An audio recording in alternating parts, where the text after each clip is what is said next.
Mirabeau. Merci, Monsieur le Président. Monsieur le Premier ministre, qui se conçoit bien s'énonce clairement.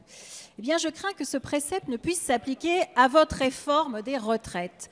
Tout simplement parce que depuis cette séance de questions au gouvernement, vous avez eu 7 questions sur les retraites et aucune réponse claire n'a été fournie. Alors, je vais vous reformuler ces questions. À l'été 2007, sur la pénibilité, vous avez charcuté le compte pénibilité. Ce dispositif ne concerne aujourd'hui plus que 180 000 personnes qui pourront partir avant 62 ans à la retraite. Si vous l'aviez laissé tel qu'il était en 2017, 800 000 personnes pouvaient partir avant 62 ans à la retraite. Oui ou non, allez-vous réintégrer les critères qui permettaient ce départ anticipé ? Pour les 16 millions de salariés du privé, vous envisagez de fixer le calcul de la retraite sur les 43 années de travail et plus sur les 25 meilleures années. Mécaniquement, cela fera baisser les pensions d'en moyenne 10%. Oui ou non ? Assumez-vous que les pensions de retraite pour les salariés du privé vont baisser ? Et si elles ne baissent pas, comment allez-vous éviter cette baisse ? Troisième question, vous voulez revaloriser les petites retraites ? Nous sommes d'accord. Mais comme vous le faites à budget constant de l'enveloppe des retraites, ça signifie que d'autres vont devoir payer ce surcoût. Oui ou non, Monsieur le Premier ministre, allez-vous rogner les droits des autres retraités pour pouvoir faire en sorte que les petites retraites soient revalorisées ? Quatrième question, dans votre système, les aides-soignantes de l'hôpital public vont devoir partir à 60 ans à la retraite, alors qu'aujourd'hui, elles peuvent partir à 57 ans. Oui ou non, Monsieur le Premier ministre, votre réforme va-t-elle faire partir uniquement à 60 ans les aides-soignantes à la retraite ?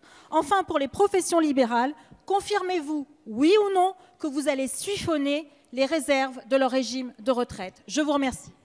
Merci, Madame la Présidente. La parole est à Monsieur le Premier ministre. Monsieur le Président, Mesdames et Messieurs les députés, Madame la Présidente Rabault, vous me posez un grand nombre de questions sur un projet de loi qui sera évidemment débattu à l'Assemblée nationale en temps utile. J'ai indiqué d'ailleurs qu'après qu'il sera présenté au Conseil des ministres le 24 janvier prochain, l'Assemblée nationale aura l'occasion d'en débattre en séance publique comptée du 17 février prochain. Et donc, toutes les questions que vous posez seront débattues ici, c'est bien naturel, c'est bien heureux, et je suis certain que vous pourrez faire valoir les arguments qui sont les vôtres à cette occasion. Mais vous me posez des questions précises, je voudrais apporter un certain nombre de réponses. D'abord, sur les critères de pénibilité.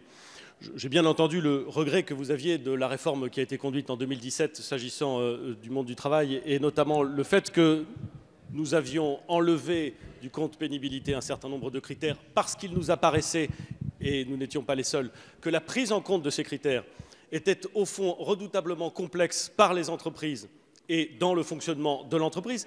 Et Madame la Présidente Rabault, vous le savez comme moi, parce que c'est une critique qui avait été formulée non pas seulement au moment de la discussion du compte pénibilité, mais après la mise en œuvre même de la réforme, toute une série d'entreprises ne savaient pas comment il fallait prendre en compte la prise en compte de ces critères. Nous avons donc choisi de conserver l'essentiel des critères de pénibilité, mais de supprimer ceux qui ne relevaient pas de cette logique. Et nous avons indiqué qu'avec un système universel de retraite où tous les Français seraient concernés et auraient les mêmes droits et les mêmes devoirs dans le même système, la pénibilité, qui n'est pas prise en compte aujourd'hui dans la fonction publique, serait prise en compte dans les mêmes conditions que dans le privé. J'ajoute, Madame la Présidente, que nous avons indiqué que nous étions prêts, non pas, c'est de ma position, à rajouter des critères, mais à ouvrir la question des seuils sur les critères existants, et notamment la question du travail de nuit. Ce qui n'est pas sans lien avec la question que vous avez évoquée sur les aides-soignantes, car on sait que la prise en compte du travail de nuit, notamment dans la fonction publique, n'est à ce stade pas prise en compte, et pas prise en compte de façon satisfaisante. Voilà donc un sujet sur lequel nous avons indiqué aux partenaires sociaux que nous voulions avancer, et je me permets de vous faire observer, Madame la Présidente, que ce matin, avec Muriel Pénicaud, nous avons ouvert une séance de discussion avec l'ensemble des organisations syndicales et patronales pour justement essayer de mieux prendre en compte cette question de la pénibilité dans la réforme du système universel de retraite. Vous évoquez la question du minimum contributif, c'est-à-dire celle des petites retraites. Vous vous félicitez d'une mesure qui est nouvelle. Monter les petites retraites de ceux qui, ayant travaillé toute leur vie, touchent aujourd'hui des retraites qui sont objectivement considérées comme indignes. J'observe que ce problème choquant n'a jamais eu de réponse dans le passé. Nous avançons de façon résolue en la matière.